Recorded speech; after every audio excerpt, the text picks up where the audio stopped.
வேங்கை வயல் விவகாரத்தில் தவறான தகவல்களை பரப்ப வேண்டாம் என்று தமிழ்நாடு அரசு வேண்டுகோள்.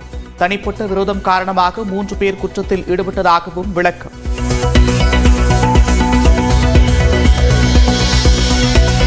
நீர்த்தேக்க தொட்டியில் மலம் கலக்கப்பட்ட விவகாரம்.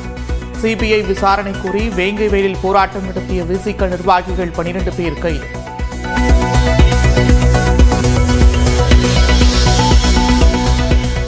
வேங்கை வயல் விவகாரத்தில் சிபிசிஐடியின் குற்றப்பத்திரிகையை அரசும் நீதிமன்றமும் ஏற்கக்கூடாது என்று திருமாவளவன் வலியுறுத்தல்.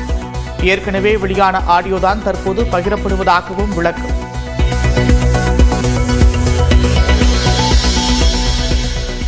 வேங்கை வயல் வழக்கு விசாரணை நேர்மையாக நடைபெற சிபிஐக்கு சென்னை உயர்நீதிமன்றம் பரிந்துரைக்க வேண்டும். தமிழ்நாடு பாஜக தலைவர் அண்ணாமலை வலியுறுத்தல்.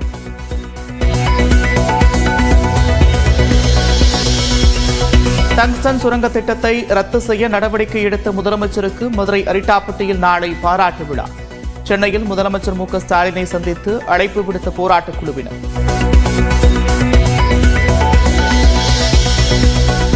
டங்ஸ்டன் சுரங்க ஏலம் ரத்து செய்யப்பட்டதற்கு முதலமைச்சர் மு க ஸ்டாலினே முழு முதற் காரணம்.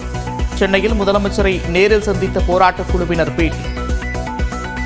இந்த டங்ஸ்டன் திட்டத்தை வெற்றிகரமாக மத்திய அரசு திரும்ப பெறுவதற்கு முழு முதற் காரணமாக இருந்த நம்முடைய முதல்வர்களுக்கு நன்றி தெரிவிக்கும் விதமாக அரிட்டாப்பட்டி வழியாக வல்லாளப்பட்டியிலே பெருந்திரளான அனைத்து சமுதாய மக்களும் சேர்ந்து வரவேற்பு கொடுக்கிறோம். காரைக்குடியில் பள்ளியில் மின்சாரம் தாக்கி உயிரிழந்த மாணவனின் குடும்பத்திற்கு அமைச்சர் நிதியுதவியுடன் 9 லட்சம் ரூபாய் நிவாரணம். போராட்டத்தை வாபஸ் பெற்று உடலை பெற்றுக் கொண்ட உறவினர்கள்.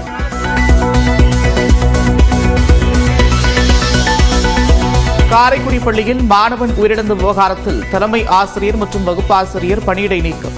முதன்மை கல்வி அலுவலர் உத்தரவு.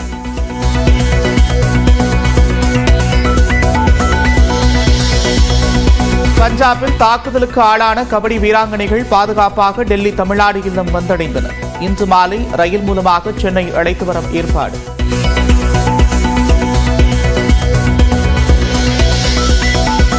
மொழிப்போர் தியாகிகள் நடராசன், தாளமுத்து ஆகியோரின் புதுப்பிக்கப்பட்ட நினைவிடத்தை திறந்து வைத்தார் முதலமைச்சர் மு க ஸ்டாலின்.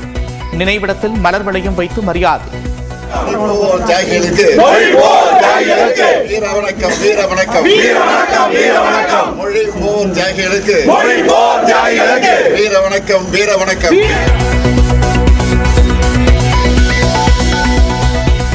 மொழிப்போர் தியாகிகளின் வீரத்திற்கும் தியாகத்திற்கும் வீர வணக்கம் என்று எக்ஸிடத்தில் அதிமுக பொதுச் செயலாளர் எடப்பாடி பழனிசாமி பதிவு.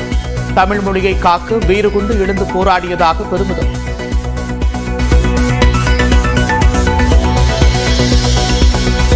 மொழிப்போர் தியாகிகளுக்கு வீர வணக்கம் செலுத்திய தவிக தலைவர் விஜய்.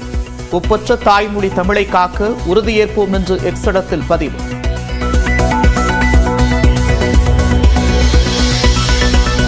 திருப்பரங்குன்றம் மலை பிரச்சினை தொடர்பாக முதலமைச்சர் மு க ஸ்டாலினுடன் நாடாளுமன்ற உறுப்பினர் வாஸ்கனி கடிதம். ஆட்சியர் தலைமையிலான குழுவுடன் ஆலோசனை மேற்கொண்டு நிரந்தர தீர்வு காண வலியுறுத்தல்.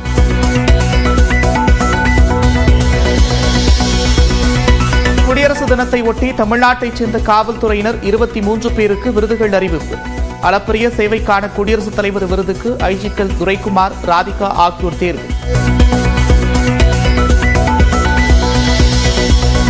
அடுத்த 2 தினங்களில் தென்னிந்திய பகுதிகளிலிருந்து வடகிழக்கு பருவமழை விலகும் என்று வானிலை ஆய்வு மையம் தகவல். 4 தென் மாவட்டங்களில் வரும் 30ஆம் தேதி கனமழை பெய்யும் என்றும் கணிப்பு.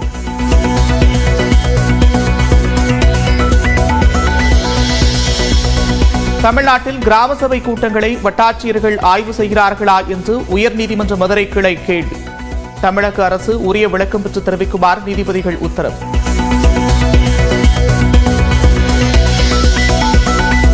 இந்தியாவுக்கு நாடு கடத்தப்படுகிறார் மும்பை தாக்குதல் சம்பவ குற்றவாளி தாகூர் ராணா. அமெரிக்க உச்சநீதிமன்றம் அனுமதி.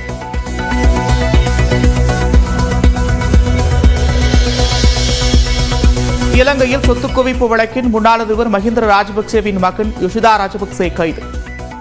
வெட்டக்கார பகுதியில் நிலம் வாங்கிய விவகாரத்தில் குற்றப்புலனாய்வுத்துறை நடவடிக்கை. வேங்கை வயல் விவகாரத்தில் தனிப்பட்ட விரோதம் காரணமாகவே 3 பேர் குற்றத்தில் ஈடுபட்டிருப்பதாக கூறியுள்ள தமிழ்நாடு அரசு இதுகுறித்து தவறான தகவல்களை பரப்ப வேண்டாம் என்று கேட்டுக் கொண்டிருக்கிறது. புதுக்கோட்டை மாவட்டம் வேங்கவேல் கிராமத்தில் பட்டியலின மக்களுக்கான மேல்நிலை நீர்த்தேக்க தொட்டியில் மனித கலவு கலக்கப்பட்ட நிலத்தில் அதே கிராமத்தைச் சேர்ந்த 3 பேர் மீது குற்றப்பத்திரிகை தாக்கல் செய்யப்பட்டுள்ளது. இந்த விவகாரம் குறித்து தமிழ்நாடு அரசு விளக்கம் அளித்துள்ளது. அதில் இந்த வழக்கு விசாரணையின் போது புகார்தாரர் மற்றும் அவரது உறவினர்கள் உட்பட 100க்கும் மேற்பட்ட சாட்சிகளிடம் விசாரித்ததோடு ஏராளமான ஆவணங்கள் ஆய்வுக்கு உட்படுத்தப்பட்டதாக தெரிவிக்கப்பட்டுள்ளது. சம்பவம் நடப்பதற்கு 2 மாதங்களுக்கு முன்பு வேங்கைவயலில் உள்ள மேல்நிலை நீர்த்தேக்க தொட்டி பராமரிப்பு குறித்து கேள்வி எழுப்பியதற்காக முட்டுக்காடு ஊராட்சித் தலைவர் பத்மாவின் கணவர் முத்தையா கிராம சபை கூட்டத்தின் போது ஆயுதப்படை காவலர் முரளிராஜாவின் தந்தை ஜீவானந்தத்தை அவமானப்படுத்தியதாக விதமாக திட்டியதாகவும் இதற்கு பழிவாகும் வகையில் முரளிராஜாவால் இந்த செயல் திட்டமிட்டு செயல்படுத்தப்பட்டதும் புலனாகியிருப்பதாகவும் கூறப்பட்டுள்ளது. இந்த சம்பவத்தில் முரளிராஜா, சுதர்ஷன், முத்தையா, முத்துகிருஷ்ணன் உட்பட பலரின் கைபேசிகள் பறிமுதல் செய்யப்பட்டு தடயவியல் பகுப்பாய்வுக்கு உட்படுத்தப்பட்ட போது அவற்றில் இந்த சம்பவம் தென்பட்டதாக பல புகைப்படங்களும் உரையாடல்களும் அளிக்கப்பட்டிருந்தது தெரியவந்திருப்பதாகவும் இந்த தகவல்கள் அனைத்தும் தொழில்நுட்ப உதவியோடு மீட்கப்பட்டு ஆய்வு செய்யப்பட்டதில் இந்த சம்பவத்தில் அவர்களுக்கு தொடர்பு உறுதி செய்யப்பட்டிருப்பதாகவும் விளக்கம் அளிக்கப்பட்டுள்ளது. அதன் அடிப்படையில் புலன் விசாரணை முடிக்கப்பட்டு முரளிராஜா, சுதர்ஷன், முத்துகிருஷ்ணன் ஆகியோர் மீது நீதிமன்றத்தில் சிபிசிஐடி சார்பில் குற்றப்பத்திரிகை தாக்கல் செய்யப்பட்டிருப்பதாக கூறியுள்ள தமிழ்நாடு அரசு இது தொடர்பாக தவறான தகவல்களை யாரும் பரப்ப வேண்டாம் என்றும் கேட்டுக் கொண்டுள்ளது. வேங்கைவயல் கிராமத்தில் குடிநீர் தொட்டியில் மலம் கலந்த வழக்கை சிபிஐக்கு மாற்றக் கோரி போராட்டம் நடத்திய விடுதலை சிறுத்தைகள் கட்சியினர் 12 பேர் கைது செய்யப்பட்டுள்ளனர். வேங்கைவயல் விவகாரத்தில் வழக்கை சிபிஐக்கு மாற்றக் கோரி விடுதலை சிறுத்தைகள் கட்சி இன்று உண்ணாவிரத போராட்டம் அறிவித்திருந்தது. முன்னெச்சரிக்கை நடவடிக்கையாக வேங்கைவயல் கிராமத்தில் காவல்துறையினர் குவிக்கப்பட்டிருந்தனர். இந்நிலையில் வேங்கைவயல் பகுதியில் போராட்டம் நடத்திய விடுதலை சிறுத்தைகள் கட்சியினர் 12 பேரை காவல்துறையினர் கைது செய்திருக்கின்றனர்.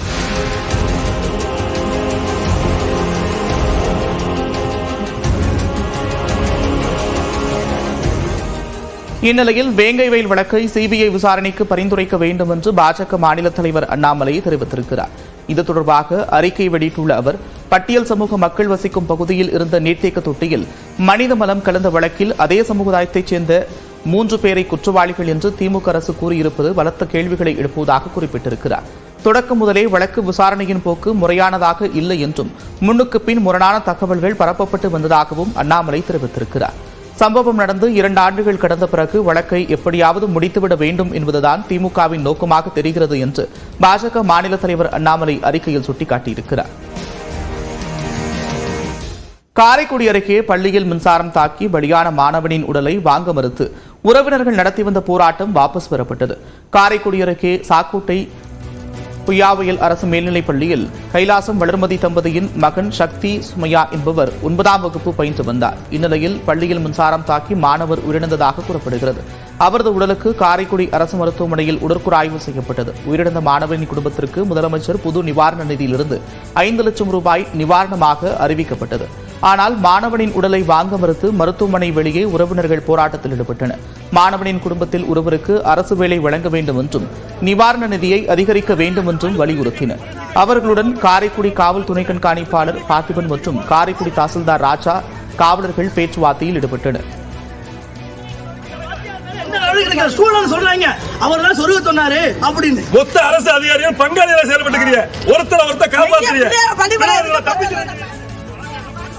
இதனைத் தொடர்ந்து அரசு வழங்கிய நிவாரண நிதியோடு சேர்த்து அமைச்சர் பெரியகருப்பன் 2 லட்சம் ரூபாய் ரொக்கத்தை வழங்கினார். முன்னாள் சட்டமன்ற உறுப்பினர் KR ராமசாமி தனது தந்தை பெயரில் நடத்தி வரும் அறக்கட்டளை மூலம் 2 லட்சம் ரூபாய்க்கான காசோலையை வழங்கினார். முதலில் பணத்தை வாங்க உறவினர்கள் மறுத்தனர். அமைச்சர் மற்றும் மாவட்ட ஆட்சியர் பேச்சுவார்த்தை நடத்தியதை அடுத்து நிவாரண நிதியை பெற்றுக் கொண்டனர். தொடர்ந்து மாணவனின் சடலம் குடும்பத்தாரிடம் ஒப்படைக்கப்பட்டது.